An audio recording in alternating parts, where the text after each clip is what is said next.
Welcome to Baseball Biz. I'm Mark Carbett, your host, and with me today, I have Chris Smith, former baseball player and entrepreneur now in Tampa, Florida.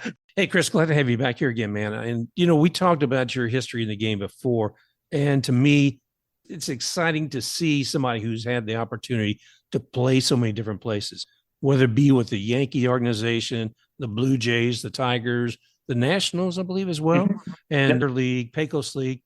Man, you saw quite a bit of career, and we kind of traveled with you on some of that. The last time we talked, I think we were getting to the point where you were going to be with the Blue Jays. Tell us how that step happened. Yeah, so I was signed by the Yankees in 2013. I unfortunately showed up to camp with like a stress reaction in my mid-old and my forearm. So I missed my first full year with the Yankees. Re-signed with the Yankees in 2000, or stayed with the Yankees in 14, had a good year. And then 15, I got re-signed, and then I had a really good camp actually. But then I don't even know if I brought this story up to you, but I got released the last day of camp, 2015, by the Yankees, and I'd only given up one hit all spring. I thought I was going to go to Double-A. They gave me I guess I was at 26 man on that Double-A roster, and I'll never forget it. And I'm packing up my locker. I've got my car all packed up. I'm ready to drive up to Trenton, New Jersey. And they tell me to meet them back in the back room. And I thought Danny Burrell was my pitching coordinator at the time. And I thought, he just kind of tell me hey, just continue to do what you're doing, da-da-da. So I go back to the pitching coaching office, and nobody's back there except for Greg Pavlik. He was kind of our rehab coordinator and everything like that. He's an awesome guy. And he goes, "Hey, good luck, Smitty. You going to keep pitching?" And I was just like, "What do you mean? Am I going to keep pitching?" Of course I am. I was like, "About to go to Trenton, New Jersey." And he's like, oh, okay. Well, good luck to you. So I walk out of the room, and I've already been released three times at this point. So right then and there, I was like, something's about to happen. So I walk out. I text one of my good friends, Alex Smith, who's on his way up to Trenton already. I'm like, "Dude, I think I'm about to get released." He's like, "Man, no way." And then sure as shit, 2 seconds later, Gil Patterson comes over. He's the other pitching coordinator at the time. And he goes, "Come here, Smitty." And I was like, uh-oh. I was like, there's the Reaper, I know. And I've been seeing guys, it's tough during spring training. This is another thing too about spring is you see a lot of your buddies that get cut, and get released. And that's a difficult part of the game too, is like you lose friends in this game that go to different organizations or lose their job. That's a very tough pill to swallow for these guys. But yeah, they called me back, and they went back there, and Gary Dembo was our farm director at the time, and kind of just told me basically, there's some guys that they want to give opportunities to, and didn't really see me fitting the needs of the organization. And it was a tough pill to swallow. It's like you feel like you kind of give your all, but at the same time, you understand the value that's next to your name, and that's $1. So the dollar amount, unfortunately, in the game of baseball means a lot. And I got a plane ticket, to spring training in 2013. And then 14, I had a decent year enough that I felt like I'd get an opportunity again in 15. But hey, we had stacked rosters all throughout our system in that year. So yeah, so inevitably they released me. I went home. I signed another independent ball contract because the previous years, the first year I was hitting 95 as a reliever. So I thought, they moved me from a starter to a reliever at that point. And so then I was like, hey, I got too much gas in the tank to let it go. I can't quit now. So come back home. I signed a contract with the St. Paul Saints. And then I was home for about a week. And then I got a text from Danny Burrell. And he just sent me "Hey, how you doing?" with a smiley face.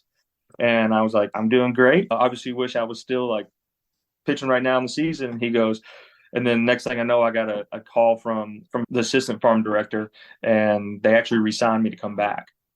So the Yankees re-signed me to come back. They told me I was going to go up to Double-A. They put me in extended spring training for a little bit, for 3 or 4 weeks. And then I went to High A, pitched well. And then I went to Double-A.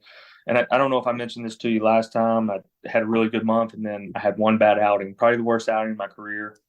Yeah, I gave up 7 runs in 2/3 of an inning. Broken back hits. Yeah, it was tough. My parents were there in the stands. Danny Burrell was at that time. I had a 1.2 or 1.3 ERA through my first whole month, and then that one bad outing shot me up to a 6 or 5 or something like that. And then the next day I got put on the Phantom DL, and then the next day we went to Binghamton, and I was in Binghamton throwing a bullpen. And then 2 days later they sent me down from Trenton, New Jersey, back to extended spring training. So I drove 17 hours all the way back down to extended. Yeah, I was in extended spring training for about another week, and they put me back in High A. Was in high A, and I went about a month and a half, 2 months without giving up a run. And I got that eerie feeling again. I don't know. I never forget it. I called my agent and I was like, man, I'm getting a lot of weird looks. And I was like, I know we got some guys that are coming off the DL. And this is another thing too, like no fault to those guys that are coming off like the disabled list. Like they're my buddies too. I understand like where they are in the organization. I understand the money that's next to their name. Again, we're talking about that value, that number. And so yeah, then they called me in. Tommy Phelps was my pitching coach and called me in. We just got done from a doubleheader and into like 1 o'clock in the morning. And we drove 4 hours across the state. And then we walked in the next day and we were in Jupiter, Florida. I dropped off my bags and they said, hey, Smitty, we need to see you in the office. And I was like, all right, here we go again. And that was tough. That was a really, really tough pill to swallow. And this is like, and I knew it was going to be my end of my tenure with the Yankees. I just knew it. You know, you just kind of get that gut feeling. And it was very challenging because like I said, like I felt like I was losing like 25 of my best friends out there. And they were also looking in there going, well, what more this guy could have done? You know, and that was very disheartening because it's like, well, that tells me that it doesn't matter about what you do. It matters what number's next to your name. Right. And I kind of emphasized that to the coaches that were in there with me. You know, obviously I was a little kind of butthurt about it, but I understand it's a business. The game of baseball is a very big business. And then I was like, you know what? Like, got to kind of pick my head up and called my mom and dad. I was like, hey, I'm getting released again. And, you know, it was kind of devastating for me. So I had a buddy that was with the New York Yankees too at the time, and he had a house down here in Tampa. He let me stay in his like kind of mother-in-law suite in the back. And I just kept my arm kind of ready. I would throw in the middle of the street with the catcher Wes Wilson at the time. I'd call him. He was like the backup catcher to Kyle Higashioka. And I said, hey, man, do you mind coming playing catch with me before you go into the field? He'd come over a few times throughout the week just to keep my arm in shape. And then a week later, that's whenever the Blue Jays traded away like literally all their players. You know, that was the David Price year. They got David Price, Russell Martin, Tulowitzki, and they traded away basically half their farm system. Well, my agent thankfully had a good friend within the Blue Jays organization, and that's how I was able to get signed by them. And they kind of signed me over. They said, hey, he's ready to go. Signed me over. I went over to high A with the Blue Jays, and Vince Horseman was the kind of the first pitching coaches that I was able to kind of come across. And to be honest, he was kind of a huge proponent and accelerated my career from there because he believed in me. Whenever I kind of showed up, one of the first questions he asked me was like, well, why did they release you? And I said, I'm going to be honest, I just don't think I fit in the organization. I guess they didn't see future plans for me. I guess I was too old. At that time, I was like 25, 26 in high A. And he goes, we don't care about your number. We don't care about the age here. We care about if you can pitch or not. So we're looking forward to seeing what you can do. And the first night in Dunedin, I popped like a 90. I was 95, 96. I was like pitching with my hair on fire, man. So I was feeling like 95, 96. And I was actually surprised myself, but I don't know if it was just a little bit of break that I got in between. And I started a different workout routine. And I'm telling you, all the guys that were in the bullpen were like, who is this guy? And, you know, then it's established. And again, we're going back to a new team and you got to meet new guys, reestablish yourself. So it was cool. So then Blue Jays signed me, went to high A there, pitched there for about a month, didn't give up any run, gave up one solo homer. And then they called me up to Double A for like the last like 5 games of the season because they needed somebody. And ironically, it was against the New York Yankees in Trenton. Boy. Yeah. So it was cool. I got a little revenge. I had 2 appearances in those 4 or 5 games, and I didn't give up a run. It was exciting. And then the Blue Jays inevitably ended up re-signing me again. They went ahead and gave me a new contract for the next year. And then that's kind of when I went to Puerto Rico in the offseason for winter ball for my first opportunity in winter ball. So the story continued from there. That's how I initially got with the Blue Jays. Yeah. Wow. Yeah.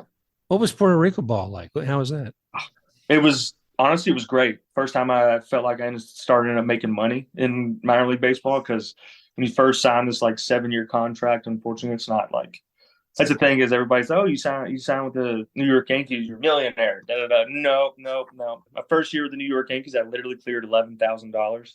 So it's like that's just a little bit of a perspective that a lot of people I guess don't understand. So did that and then went to Puerto Rico and they ended up kind of paying me a little bit better down there. And I'm going to be honest, it's where you kind of learn how to win. Like winter ball is the first place where you really, really learn how to win because down there, they don't care. They don't care. Like they're not there to develop you. In the minor league system, they're there to develop players. So, I mean, teams could go 25 games that are 500. It's okay if they're like top guys or just getting developed, moving on. But in Puerto Rico, the Dominican, they don't care. All their only goal is to win. So I went down there and they put me in the setup role. Adam Kolarek was a seventh inning guy, and then Joe Jimenez, he was with the Tigers. He was our closer. He was only like 20 years old at the time, and we had a great. And then I was in Carolina, so that was cool. I was away all year, went straight there, pitched there. I had like 22 appearances. Our team got eliminated from the playoffs, and then the Dominican team, the Estrellas, called me after we got eliminated and was like, hey, we'd like to kind of have you come over here. So on New Year's Day, I flew from Puerto Rico to the DR.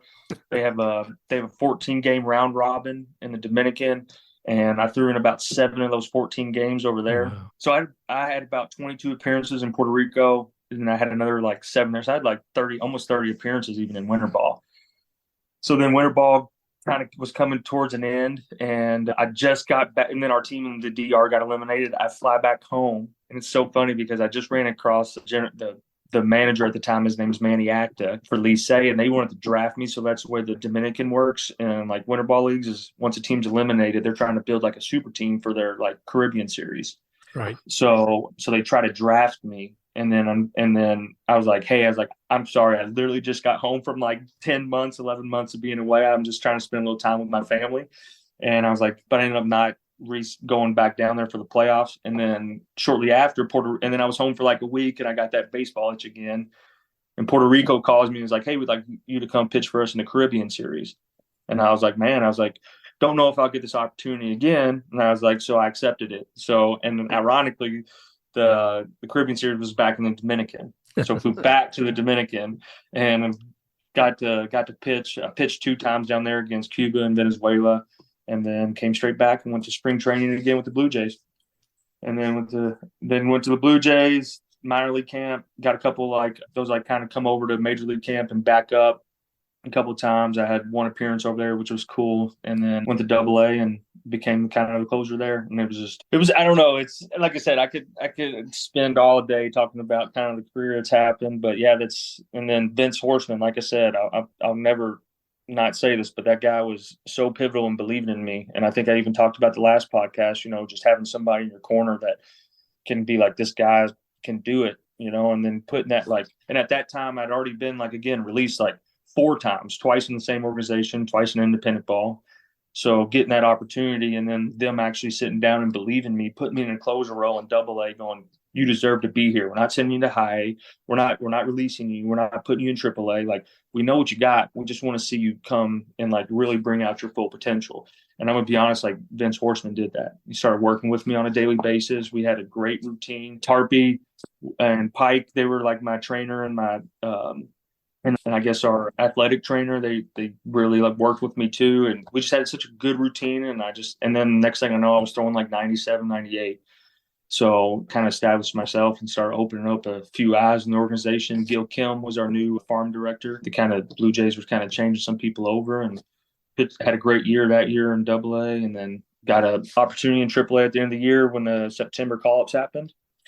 And then did pretty well there. They put me in the closer role immediately in AAA because all the guys went up. And then we got called in the office towards the end of the year, and they were like, hey, guys, we're going to – there's probably 8 or 9 of us. And they said, hey, you guys are going to basically be going down to hot camp to stay hot just in case we want to call you guys up to the major leagues. And for me to be even part of that conversation after kind of the journey and road I've been on, I'm like, sure, no problem. I'll go, no problem, no big deal. Yeah, I want to keep pitching. So I came – but – the only problem was I booked a cruise in February or January of the year before, not thinking this was even on the radar, to be honest. I thought, oh, okay, if I get an opportunity in AAA and just kind of establish myself there, that'd be great. So they called me in and they said, we got an opportunity to go to the big leagues. And I was like, oh. But it was going to be 15 or 20 days later once I got into Dunedin. So I thought, oh, it's okay. If I'm not called up by then I'll just go on this cruise. But obviously, if I'm called up, I'll reschedule this cruise. Don't care. So ironic. So what happened was I'm down there in Dunedin, and everything's going good. I'm staying warm. I'm the only player that showed up for those 2 weeks. I'm the only player. And the cruise day comes. And Dorado, which was another guy in AAA who's like kind of lefty sidearm, he shows up. And so then I was like, you know what, I'm going on this cruise. I called Gil Kim. I'm like, hey, I'm sorry, like it's cruise time for me. Like this off season, this opportunity may happen. He's like, I'm so sorry. He's like, damn. He's like, well, hopefully you don't get it. Like we don't need you in the middle when you're in the middle of the ocean. I was like, well, there are planes and helicopters that I can maybe get on and you can get out of there. So, but it's crazy. So then I go on this cruise. I get off in the morning at like 8:30. I go straight to the complex to work out again. It's like a 4-day cruise. It wasn't like I was gone for like 2 weeks or anything. I go straight into workout. I come home and then I'm watching the Major League game, and they're playing the New York Yankees, ironically. And there's a brawl that night. Oh. And Benoit is running in from the bullpen and he tears his calf running in. And then I kind of see that he's like rolling around in the outfield. And they cart him off. They take him off the field, and I'm like, my agent calls me and goes, "Keep your phone by you. You might get an opportunity." And then I don't know, 15, 20 minutes later, Gil Kim calls me and goes, "Hey, it's like I want to let you know that we're not putting you on the 40-man roster yet, but we're calling you up tomorrow. Once we kind of know the severity of Benoit's injury, then we're going to kind of decide if we can put you on that 40-man and on the active roster." And I was like, but he's like, you can't tell anybody. You can tell your like family. He's like, you can tell your family, but don't tell anybody else. So I was like, okay. So getting that call, like kind of gave me chills, like, hey, I'm getting called up, even to go to Toronto, which was amazing. They're in the playoff hunt, like, so then I called my dad and had a great conversation, let him know I was going up. And then next day landed in Toronto and they activated me. So my phone was off, obviously, in the air. And as soon as I landed, boom, then I got activated. And that was my kind of first call up to the big leagues, and that was pretty cool. So it's all within like that, like I said, that 1 year, and it was a crazy year, and not to even think that I would be in that position, and then getting there, and then there was only 6 days left in the major league season, but we had 3 games against Baltimore and another 3 against Boston. And I was actually able to be there for David Ortiz's last regular season game. I know we were talking about him earlier, and that was amazing. Like bunch of the rookies like stayed in the clubhouse, and I was like, I'm gonna come out and watch this. So I'm like sitting out on the fence with like Pilar and Tulowitzki and Donaldson and Russell Martin. We're all like applauding. Like Mary J. Blige is like singing the anthem. All like the former World Series guys are coming in, giving Big Papi like and I don't know. I was just tickled pink to be there. I was just taking it all in. Like first time walking out of Fenway, I made sure like I videoed it. Like I said, I was like a fanboy, but on the team. You know, and then my family was able to kind of come up to Fenway. My first host family I ever had in independent ball with the Lake Erie Crushers. They came up to see me. So I mean, like, I don't know. It was just a really, really cool moment. I didn't even get to pitch in those first 6 days because, like I said, we were in a playoff hunt. They didn't want to throw a guy in there that I hadn't pitched since, I don't know, the end of the season. So, and then that was my first 6 days in the big leagues and we clinched on game 162. So I got to actually party with the team on game 162, got to pop bottles with them in Fenway. And it was, I don't know, like I said, for my cup of coffee I have in the big leagues, I have stories for days just because I guess I kind of soaked it all in, and that's why it's like for these guys that even get these windows of opportunity, it's cool because I know they're gonna embrace those opportunities probably just as much as I did. Well, we're looking forward to seeing those guys here in the spring training. Like you said, 29 of them with the Yankees. And I don't have the numbers for the rest of them, but I'm sure, like you were saying, too, because of the World Baseball Classic, there will probably be, more openings. I know the Rays, I think, are sending 12 people to WBC. And there's others I've seen. I think the Cardinals, I can't remember how many people they have, but there's a lot. So a lot of room for some people in spring training. Looking forward to that, my friend. You know, a funny thing, it's going to be interesting for spring training for anybody who's a Rays fan because they're doing all their home spring training games outside the first one in the Trop. Oh, I didn't even know that. Yeah, they're doing their first one down the road with the ESPN Wild. Anyway, Worldwide Sports. Thank you, sir. Yeah. And they're doing the first one down there. But after that, they're going to the Trop and, whichever for their home games during spring training. So it'll be interesting. So no Port Charlotte this year at all, huh? No, I mean, the hurricane damage was just devastating. Too devastating. Well, Well, that'll bring a little bit of excitement even more to the area, and Oh they're yeah. talking about moving the kind of Rays out of St. Peter, maybe finding a place in St. Peter, possibly over here in Tampa. So I don't know. There's a lot of exciting stuff around the Rays, and they've got their stuff figured out there. I just watched actually a really cool thing about their pitching coach, about how he connects with the players more on like just not just the pitching side of things, but more on like a personal level too. Like that's like he's like wants to make sure they're good on a personal level, that they establish that between like that connection between each other before. I'll be honest, that's number one. It should always be number one. Yeah. It's like because at the end of the day, we are humans. Like we do make mistakes. We do have lives outside of baseball. There are a lot of influences and stuff that doesn't go into analytics, that doesn't get taken into consideration. And just to hear that guy kind of talk about how he approaches his pitchers, I thought was pretty cool. Kind of being on like a personal level with those guys, I think it's and professional, but also on a personal level, I think that was pretty cool. Yeah, I mean that is critical. Recently, I had a sports psychologist on here, and a couple of things we were talking about as far as coaching is seeing the strength of the player that's out there. You're not going to go out there and give them a course correction when you see there's already something that's working. You give some positive reinforcement, maybe a tweak or two, but if you've got a talent who's already got that level, there's really no reason to be doing that kind of tweaking. And so the kind of individual you're talking about as far as the Rays hitting coach, that's outstanding. And I think we all wish there were more coaches like that out there. Yeah. The pitching coach actually, and he's with like you can see him like walking through and like seeing Glasnow and stuff like that. Oh yeah. Glasnow's even like, man, this guy is just, like we have a friendship beyond baseball, which is amazing. Like I said, I have a friendship beyond baseball with that Vince Horseman guy. Like he used to live here in Dunedin. So like, whenever I was trying to get through like my Tommy John injury, he was working with me here. And it's because it's just like it matters whenever you know that these coaches actually care about you both on and off the field. It really does matter. Helps the player just kind of feel a little bit more, like it's not like a fatherly figure, but like a mentor, like you need that, and you need these guys to know that they're in your corner, not just there to beat you down all the time. Because the game, like you said, it's a game full of failures. And if you got somebody that can kind of get you through those downs and get you back to those ups, and it's a pretty pivotal person in the organization. What's his name again? Kyle Snyder. Yes. Yeah. Kyle Snyder. Yeah. He is amazing. And he's amazing to watch too, even on the TV. This tall, lanky guy walking out there to talk with his pitchers.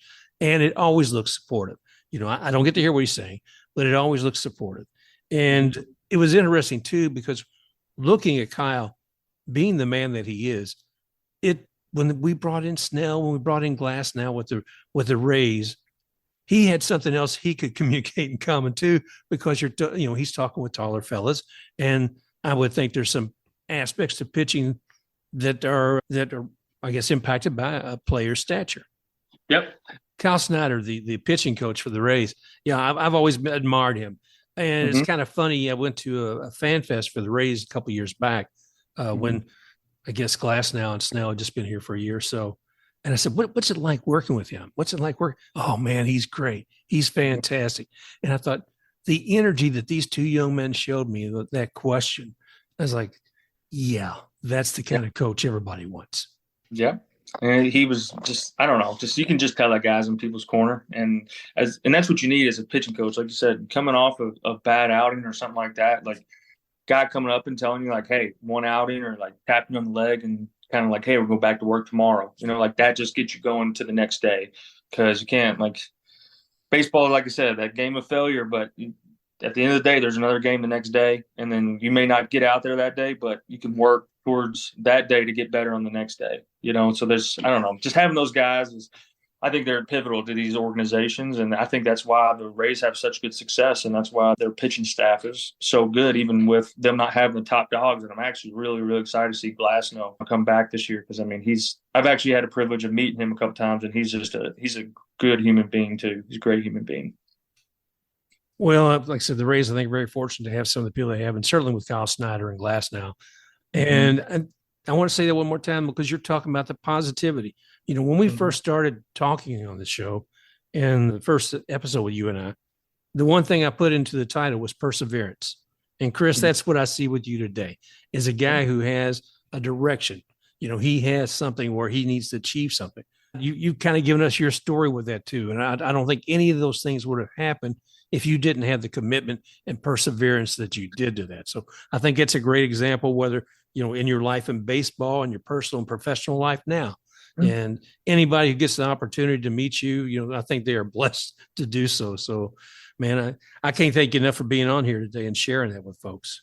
Yeah, absolutely. I mean, like I said, if I could share my story and inspire anybody, I got a lot of breaks, I got a lot of bad breaks, but at the end of the day, like, you count your blessings for even getting the opportunity, even when I wrote my retirement letter, like I was always told, like, when you played baseball, like, as long as you have a jersey on your back, you have an opportunity. And I really, really, really, really took that to heart, and I'm, like I said, I came across so many good people along the way. I continue to meet good people because of baseball, like you, Mark. So that's what I love that's why the game of baseball is beautiful, is like, it just opens up so many opportunities, not just on the field, but even beyond it. And you can just take a lot of those morals and principles that you learn through the game. And like you said, kind of put it into real life situations, and I've kind of done that with real estate. Real estate is not obviously easy.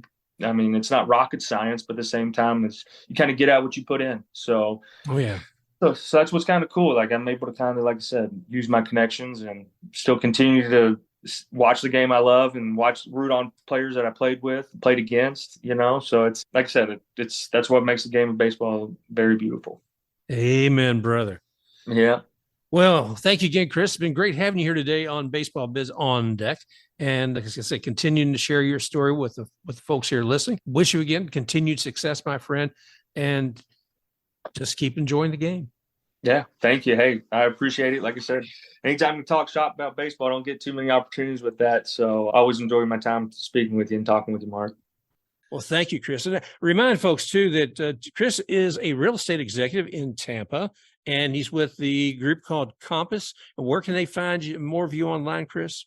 You can find me on Instagram, C_Smitty7, or you can email me, chris.smith@compass.com. Like, if you have any real estate needs, I'd be happy to help anybody. Fantastic, brother. Okay. Well, thank you again for joining us today here on Baseball Biz On Deck. And you can find us on just about everywhere, whether it's on Twitter. You can find us on Apple Podcasts, Google Podcasts, Stitcher, Spotify, and 100 others I can't think of, iHeartRadio. So thank you all again for joining us here today. And we'll talk with you again real soon. Special thanks to XTakeRUX for the music, Rocking Forward.